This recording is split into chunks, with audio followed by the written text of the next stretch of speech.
So hello everyone, this is Lavesh. Welcome to the channel. आज की video से हम चालू करने वाले हैं डीसैप 20 कोर्स। तो जिसको नहीं पता है डीसैप 20 कोर्स क्या है, तो मैंने इस पर एक इंट्रोडक्टरी वीडियो बना रखी है। बेसिकली होता क्या है कि जब भी इंटरव्यू में हमसे डीएसए का क्वेश्चन पूछा जाता है तो वो डीएसए का क्वेश्चन हम नहीं सॉल्व कर पाते हैं, या फिर कभी कभार हमारे साथ ऐसा भी होता है कि अगर हमने कोई प्रॉब्लम एक हफ्ते पहले सॉल्व कर रखी है तो उस प्रॉब्लम को अगर हम दोबारा देखते हैं तो ये नहीं सॉल्व हो पाती है। और अगर आपको इसके बारे में डिटेल में जानना है तो वाली आप प्रीवियस वीडियो चेक कर सकते हैं। तो यहाँ पर बेसिकली डीसैप 20 का मतलब है डीएसए पैटर्न 20। तो बेसिकली 20 पैटर्न्स है हमारे पास जो मैंने आइडेंटिफाई कर रखे हैं। मैंने ओवर 450 प्रॉब्लम्स सॉल्व कर रखे हैं लीड कोड के ऊपर, 450 प्लस प्रॉब्लम्स। तो ये 20 डीएसए के प्रॉब्लम्स हैं। आपको इन पैटर्न्स को प्रैक्टिस करना है। ये सारे पैटर्न है, 2 पॉइंटर, स्लाइडिंग विंडो, इन पैटर्न्स को प्रैक्टिस करना है। इन पैटर्न्स पे मैंने 2-2, 3-3, 5-5, 4-4 क्वेश्चन कर रखे हैं। कुल मिला के 75 टू 85 प्रॉब्लम्स है, वो मैं आपको यहाँ पर पढ़ाने वाला हूँ।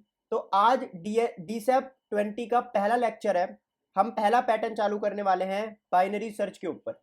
तो हम यहाँ पर पहला पैटर्न चालू करने वाले हैं बाइनरी सर्च के ऊपर, और बाइनरी सर्च टॉपिक हमारा सबसे पहला है। और इसमें जो हमारी सबसे पहली प्रॉब्लम है सिंपल बाइनरी सर्च, मैं आपको आज बताने वाला हूँ कि सिंपल बाइनरी सर्च क्या होती है। ठीक है, तो यहाँ पर मैंने अपनी प्रॉब्लम खोल ली है। तो बाइनरी सर्च, तो यहाँ पर मैंने हेडिंग डाल दी बाइनरी सर्च डीसैप 20 पैटर्न 1 लेक्चर 1। तो बाइनरी सर्च सबसे पहले मैं आपको प्रॉब्लम बता देता हूँ। आप प्रॉब्लम खुद भी पढ़ सकते हैं, अदरवाइज मैं भी आपको प्रॉब्लम बता देता हूँ। इस प्रॉब्लम में कुछ भी नहीं है। इस प्रॉब्लम में आपको एक एरे गिवन है, मैं बता देता हूँ। 1 2 3 4 5।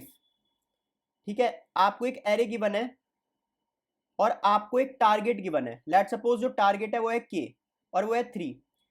तो यहां पर मैं इंडेक्सिंग भी कर लेता हूं एरे की, 0 1 2 3 4। आपको क्या करना है, आपको बताना है क्या ये 3, क्या ये जो के एलिमेंट है ये इस वाले एरे में प्रेजेंट है। अगर प्रेजेंट है तो आपको इसका इंडेक्स रिटर्न कर देना है, मतलब आपको आउटपुट में देना है इसका इंडेक्स 2, क्योंकि 3 प्रेजेंट और उसका इंडेक्स क्या है 2। ऐसे ही सिमिलरली अगर के 4 होता तो हमें रिटर्न करना होता आउटपुट में 3। पर अगर कोई ऐसा नंबर है जो कि हमारे पास एरे में प्रेजेंट ही नहीं है, जैसे k इक्वल टू 100, तो हमें क्या रिटर्न करना होता है, -1 रिटर्न करना होता है। तो इस क्वेश्चन को हम लीनियर सर्च से आसानी से कर सकते हैं। अब लीनियर सर्च क्या है, जिन्हें नहीं पता है मैं थोड़ा सा बताया। तो हम एक फॉर लूप में आइटरेट करेंगे, एक एक करके एलिमेंट पे आएंगे, हम चेक करेंगे क्या वो के बराबर है। अगर के बराबर होगा तो हम वहीं पर उसका इंडेक्स रिटर्न कर देंगे। अदरवाइज पूरा एरे आइटरेट करने के बाद अगर वो के बराबर नहीं हुआ तो हम क्या रिटर्न कर देंगे, -1 रिटर्न कर देंगे। पर ये होता है लीनियर सर्च। इसकी टाइम कॉम्प्लेक्सिटी होती है big of n, linear time complexity होती है।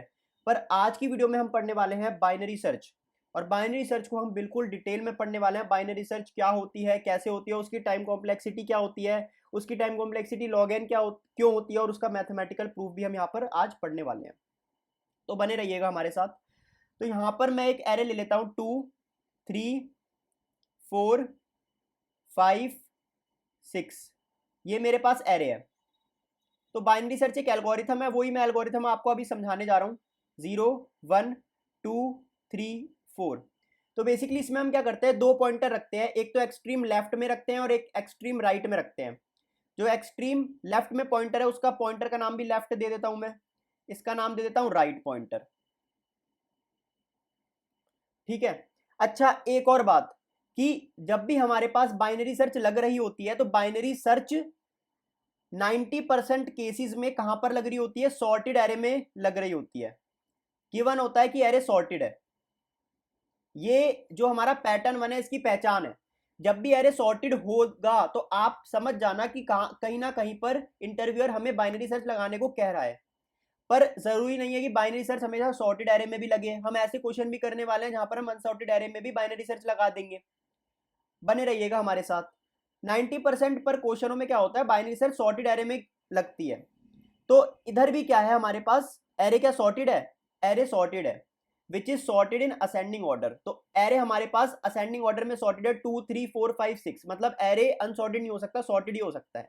तो सबसे पहली बात जो मैं आज आपको क्वेश्चन करवाने वाला हूं वो एक सॉर्टेड एरे है, और 90% टाइम में बाइनरी सर्च सॉर्टेड एरे में ही लगती है। इसमें क्या होता है, हम एक लेफ्ट पॉइंटर ले लेते हैं, एक राइट पॉइंटर ले लेते हैं और मिडल एलिमेंट निकालते हैं, इन दोनों के बीच का एलिमेंट निकालते हैं।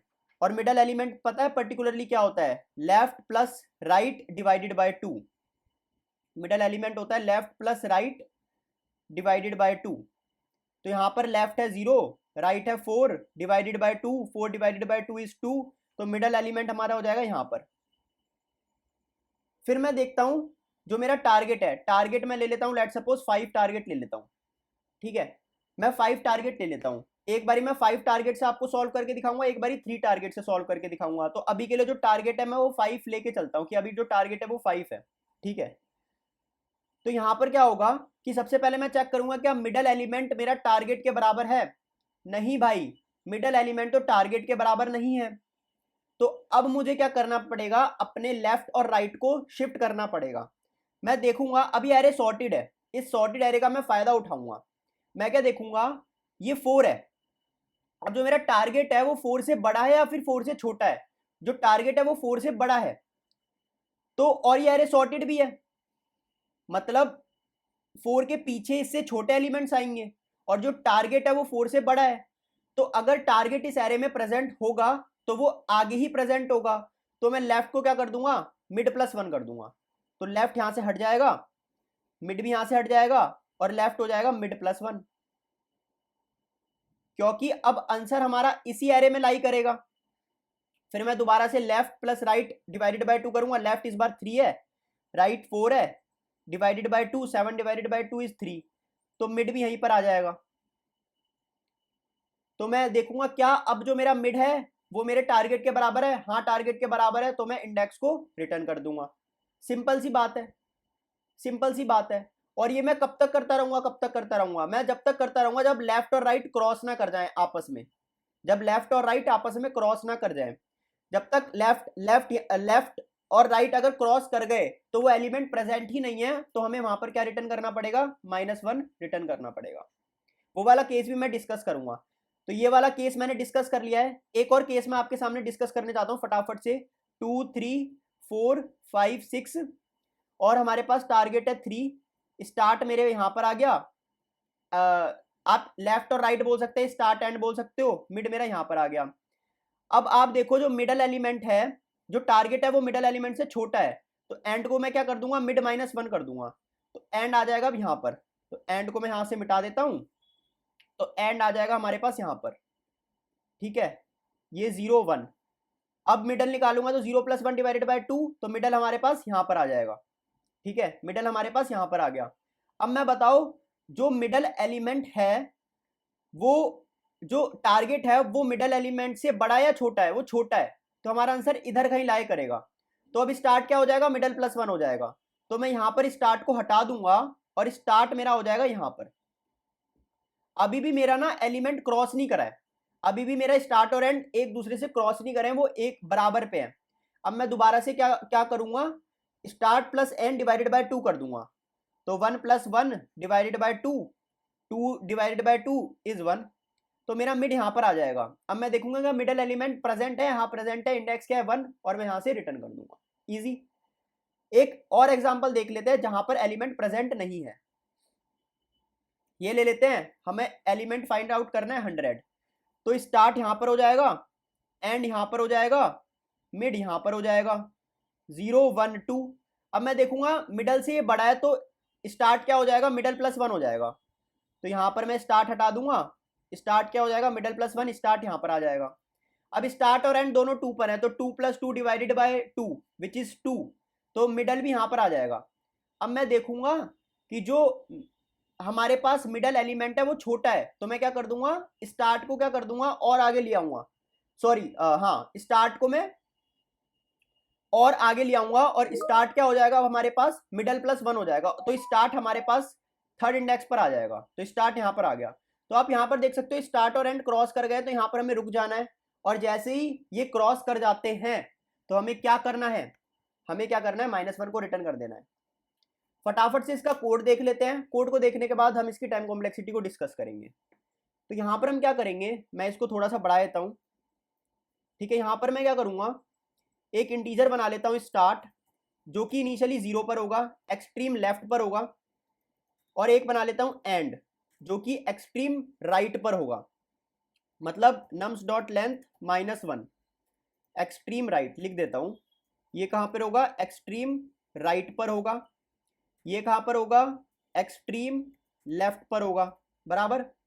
फिर मैं वाइल लूप लगाऊंगा कि जब तक स्टार्ट लेसर देन और इक्वल है एंड के, तब तक हमें कुछ कुछ करना है, और अगर यहां से हमारे पास आंसर रिटर्न नहीं हुआ तो रिटर्न कर देना है मेरे को -1 सिंपली। फिर मैं यहां पर देखूं, मैं मिडल निकालूंगा, मिडल निकालने का फॉर्मूला क्या था, सिंपल है, start plus and divided by 2। अब मैं देखूंगा कि अगर नम्स ऑफ मिड अगर मेरा टारगेट के बराबर आता है तो मैं यहीं से क्या रिटर्न कर दूंगा, मैं यहीं से मिडल एलिमेंट को रिटर्न कर दूंगा। एल्सिफ नम्स ऑफ मिड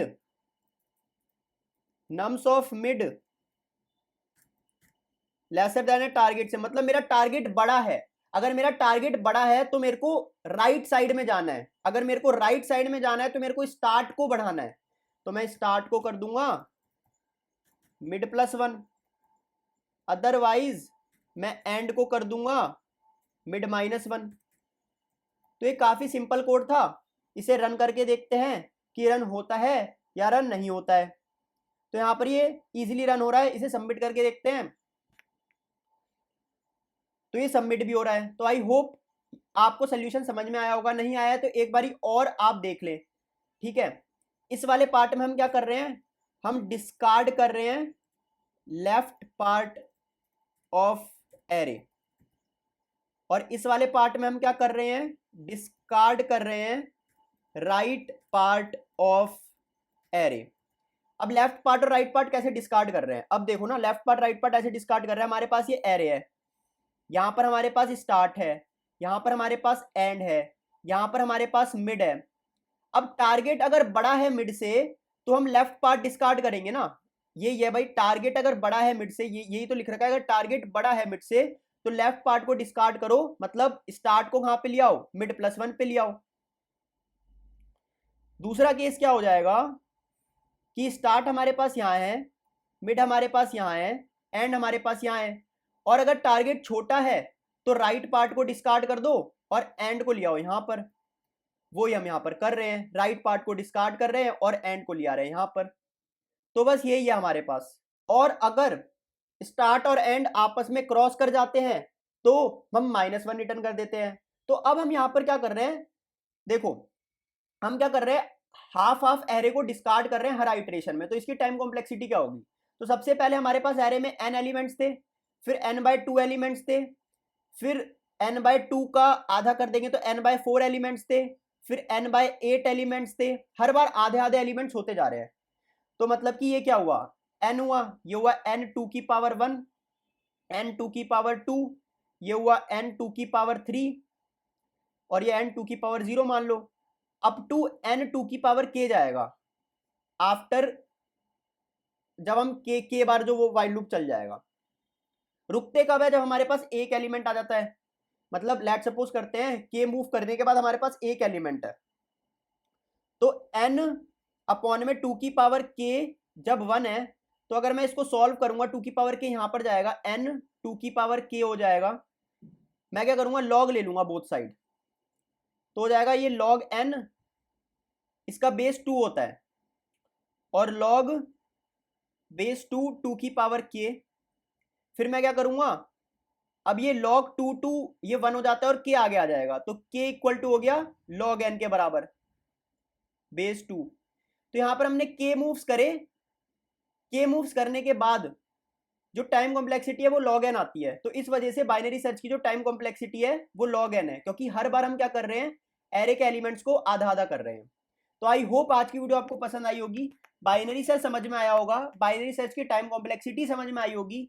आगे आने वाली वीडियो में हम देखने वाले हैं बाइनरी सर्च के ऊपर और भी क्वेश्चन की, बाइनरी अगर एरे को ट्विस्ट कर दिया जाता है, एरे सॉर्टेड नहीं होता है, तो हम बाइनरी सर्च उसमें कैसे अप्लाई करते हैं। आई होप आज की वीडियो आपको पसंद आई होगी। अगर आज की वीडियो पसंद आई है तो इस वीडियो को लाइक कीजिएगा। तब तक के लिए bye bye, see you, happy coding.